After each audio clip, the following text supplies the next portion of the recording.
A guitar prodigy at only 25 years of age. I was 25 once. A master of the 7 and 8 string guitar. The 6 string as well, I'd imagine. A YouTube channel with over 200,000 subscribers. Yeah, well, I've got over 2,000. Nearly 15 million views. Yeah, well, I've got nearly 110,000 views and I wasn't even trying. I didn't even want it in the first place anyway. So in a way, that actually kind of puts us on the same level. It's not a competition. I didn't say it was, and anyway, I wouldn't want that many subscribers. I think in a way it's actually kind of pathetic. It's just multi-instrumentalist Sarah Longfield returns with her latest album of guitar wizardry, Disparity. I'm happy with where I'm at. I'm happy with where I'm at. I'm happy with where I'm at. I'm happy with where I'm at.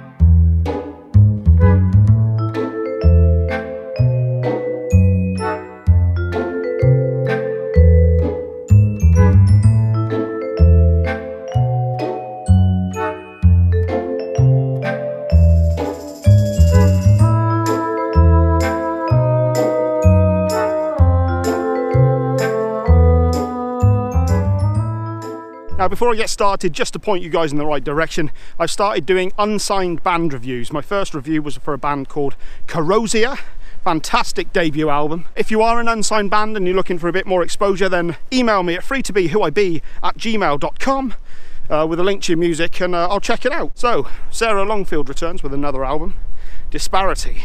And she's a YouTube sensation, guitar virtuoso, multi-instrumentalist. She's been wowing viewers on her YouTube channel since 2008, and I think she was recently voted one of the best 7 and 8 string guitar players in the world in Guitar World magazine. As well as her solo stuff from 2012 until the beginning of this year, she was also the front woman for a band called The Final Constant. Very progressive technical music, and they toured the world, and I know on one stint they toured with ex-Megadeth guitarist Marty Friedman on one of his solo tours. So yes, Sarah is finding herself in pretty virtuistic company. I believe this is her 4th album. She also has a string of EPs that she's released as well, and this is released through Seasons of Mist Records, who've been releasing quite a lot of good stuff over the last couple of years. I think they put out Ancients, I'm not sure, as well as a lot of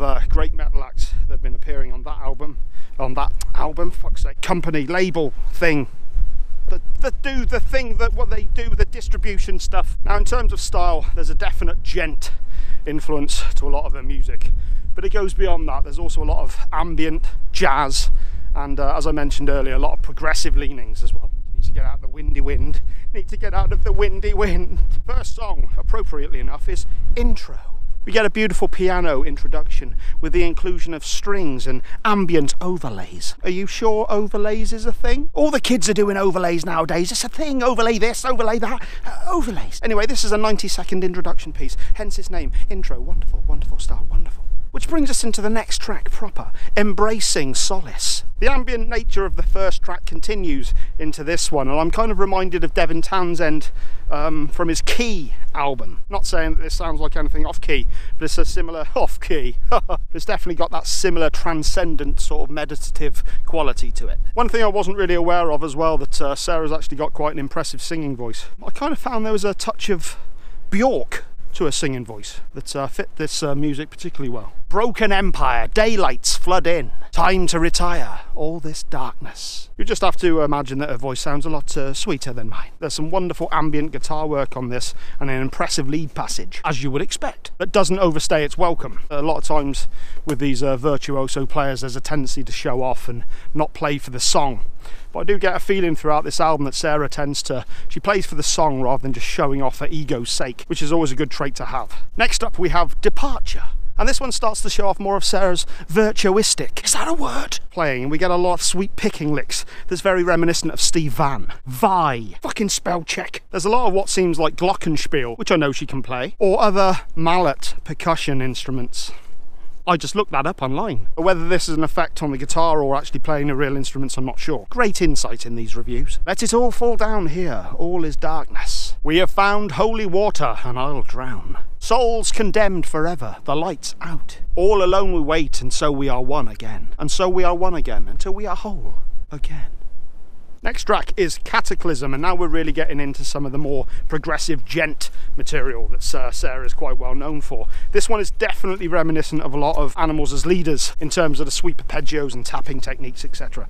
Very, very technical stuff, this. And much like Animals as Leaders, along with the impressive lead work, we also get some very decent riffs that act as the foundation for the song. As Hetfield once said, if you ain't got a riff, you ain't got a song. I tend to agree with that. One of us has been a little more successful than the other. I mean, he's doing what he does, and, you know, I'm doing reviews in fields. But, I mean, you know, maybe that's what he'd want to do. Maybe he couldn't do that. This one goes between heavy and more ambient textures, and also has some nice use of electronic elements thrown in as well. Very impressive stuff. I mean, he's in a band that sold well over 100 million albums, but I mean, you know, could he come out here and do this and this loose footing stuff and, you know, still concentrate? Next up we have Sun, which as a resident of Englandhamshire I am very unfamiliar with, and as the title would suggest, this one has a very tropical sort of feel. In fact, we also get some marimba tones as well as some saxophone thrown in. Is saxophone a tropical thing? While Sarah lays down some nice riffing and some heartfelt lyrics. I've been waiting for the fallout, dear, so near, won't you come down? Now it's all and gone, I want you with me. This is all we've got, you are all I want. So let go now, I will wait for you. Nobody's waiting for me. Don't want them to. God, I'm lonely. Next up we have Citrine. Is it Citrine or Citrine? I'm not sure if this is sort of some zesty lemony based thing. And this is another instrumental piece with more than a hint of jazz and further inclusion of saxophone. Now I know that Sarah plays a lot of instruments. I'm not sure if she's actually playing the saxophone or not. I mean, you know, if you guys know, you know, perhaps leave a comment down below. Is it Sarah playing saxophone or not? A blatant attempt at just getting more comments. And once again, some of the more ambient leanings on this album remind me of Devin Townsend's Key album, which in my opinion is no bad thing. Next up we have Miro, and along with the tranquil ambience we get some hippity hop beats along with another inclusion of saxophone. Sarah has a very good ear for the melodic, and I think that's displayed very well on this song. I think this album is very much I wouldn't go so far as a chill out album, but it's a very immersive one. It's not passive listening, it's not one you put in the background. It's I think it's very much something that you have to stay and listen to, kind of.